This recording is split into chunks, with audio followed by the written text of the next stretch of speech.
تشیع کے ہاں بھی ان کی اسماء کی کتابوں میں، اسماء و رجال کی کتابوں میں کذاب لکھا ہے، لیکن ظاہر روزی روٹی چلانے کے لیے پھر جو لوگ ہیں وہ کہتے ہیں جی ہمارے لیے تو ٹھیک ہے، ہمیں ایکسیپٹ ہے، یہ اس نے سٹوری ساری گھڑی ہے سیدنا عمر فاروق رضی اللہ تعالیٰ عنہ علیہ السلام کے خلاف، نعوذ باللہ، بالکل یہ جھوٹ ہے اور کوئی ایسی بات نہیں ہے، یہ بالکل جھوٹا واقعہ ہے۔ خالد بن ولید کے اوپر بھی جھوٹ باندھا گیا کہ وہ بھی گھسیٹ کے لائے اور یہ ہو گیا، دروازہ پھینکا۔ البتہ ایک روایت ہے جو اہل سنت کے گلے میں پھنسی ہوئی ہے، میں تو اس روایت کو صحیح نہیں سمجھتا، مصنف ابن ابی شیبہ سے، میں نے مسند نمبر 66A کے اندر بھی اس کو بیان کیا ہے کہ سیدنا عمر نے دھمکی دی تھی فاطمہ کو جب ان کے گھر میں میٹنگ ہو رہی تھی خلافت کے والے سے کہ میں تیرے گھر کو آگ لگا دوں گا، اور وہ کہتے ہیں جی سنیے کتابوں میں آگ لگانے کا ذکر ہے، پھر لا بھی دیتی بارش۔ تو یہ روایت بھی جو ہے نا جی، یہ جو راوی بیان کر رہے ہیں نا، زید بن اسلم جو حضرت عمر کا غلام ہے، اسلم اس کا بیٹا جو ہے زید بن اسلم ان سے بیان کر رہا ہے، وہ اس وقت تک سیدنا عمر کی غلامی میں نہیں آیا تھا جب یہ واقعات ہوئے ہیں، لہٰذا یہ اس نے اسی وقت کہیں سے سنا ہوگا، اس وقت بھی تو اس طرح کے لوگ موجود تھے۔ اور اگر اس روایت کو کوئی صحیح مانتا ہے، جس طرح کہ شیخ زبیر علی زئی صاحب کے شاگرد غلام مصطفیٰ ظہیر صاحب کہتے ہیں نہیں روایت صحیح ہے اور وہ اس کو پازیٹیو لیتے ہیں، وہ کہتے ہیں اس میں تو سیدہ فاطمہ کی عزت ہے کہ ان کے گھر میں میٹنگ ہوتی تھی اور سیدنا عمر نے بڑے اچھے الفاظ میں ان کو کہا کہ جی آپ ہمیں اللہ کے محبوب کے بعد سب سے محبوب ہیں صلی اللہ علیہ وآلہ وسلم، وہ اس کو دوسری طرف لے جاتے ہیں۔ تو میرے بھائیو، ہر لوگ اپنی طرف، میرے نزدیک تو یہ روایتیں جو ہیں وہ صحیح نہیں ہیں، اور اگر یہ معاملات ہے تو سیدنا علی کبھی بھی ساتھ نہ دیتے سیدنا ابو بکر عمر عثمان کا، جس کی یعنی سیدہ فاطمہ جو جنتی عورتوں کی سردار ہے، بخاری و مسلم میں حدیث ہے، اور سیدنا علی کی محبوب ترین بیوی، وہ کیسے پھر ان کا ساتھ دے سکتے تھے؟ بالکل جعلی اور جھوٹا واقعہ ہے، اور لیکن ذاکرین کی روزی روٹی اس کے ساتھ چل رہی ہے، جس طرح سنی جو ہے وہ جھوٹے واقعات۔ اب یہاں پہ میں اہل سنت کی 1 2 نہیں 10 کتابیں آپ کی خدمت میں پیش کرنا چاہتا ہوں کہ جس میں حضرت ابو بکر کا خود کا اقرار موجود ہے، ان کا پچھتاوا موجود ہے۔ وہ کہتے ہیں کاش میں نے اپنی زندگی میں یہ 3 کام نہ کیے ہوتے، کاش میں نے اپنی زندگی میں یہ 3 کام نہ کیے ہوتے، جن میں ایک کام یہ کہ کاش میں نے فاطمہ زہرا کا دروازہ نہ توڑا ہوتا۔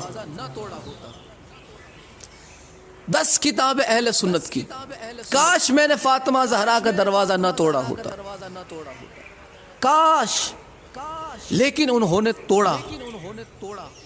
یہ افسوس کر رہے ہیں اس پر، رسول اللہ کی شہزادی غضبناک ہو کر ان سے دنیا سے گئی۔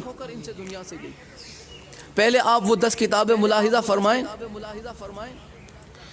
پہلی کتاب تاریخ تبریز، جلد 2 صفحہ نمبر 205۔ دوسری کتاب مروج الذہب، جلد 2 صفحہ نمبر 236۔ تیسری کتاب میزان الاعتدال، جلد 3 صفحہ نمبر 109۔ چوتھی کتاب کنز العمال، جلد 5 صفحہ نمبر 632۔ پانچویں کتاب تاریخ مدینہ تو دمشق، جلد 30 صفحہ نمبر 418۔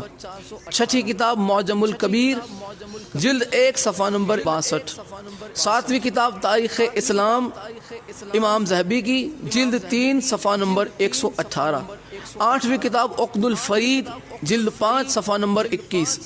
نویں کتاب الامامت و سیاست، صفحہ نمبر 31۔ اور 10ویں کتاب احادیث المختارہ، جلد 1 صفحہ نمبر 89۔ 10 کتابیں اہل سنت کی کہ جس میں یہ بات نقل کی گئی کہ حضرت ابو بکر نے آخری وقت میں یہ پچھتاوا اظہار کیا کہ کاش میں یہ کام نہ کرتا۔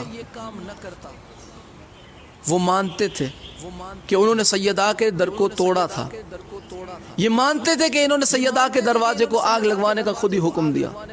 یہاں پہ خود حضرت ابو بکر کا جرم ان کی زبان سے قبول ہوتا نظر آ رہا کہ یہی تھے، اور میں اہل سنت کی کتاب الامامت و سیاست کے حوالے سے بتا چکا، اس کتاب کی توثیق بھی آپ کی خدمت میں پیش کر چکا کہ الامامت و سیاست اہل سنت کی معتبر ترین کتابوں میں سے ایک ہے۔ اب ہمارا کسی کو منوانے کا کوئی شوق نہیں کہ تم مان جاؤ، تمہیں تمہاری اماں کی قسم، تمہارے عقیدے کی قسم، نہیں مانتے نہ مانو۔ تم کون سی ہماری قبر میں آؤ گے، یا ہم کون سی تمہاری قبر میں آنے والے؟ ہماری قبر میں بھی اہل بیت آنے والے، آپ کی قبر میں بھی اہل بیت آنے والے۔ آپ وہ اعمال جمع کیجئے کہ جس کے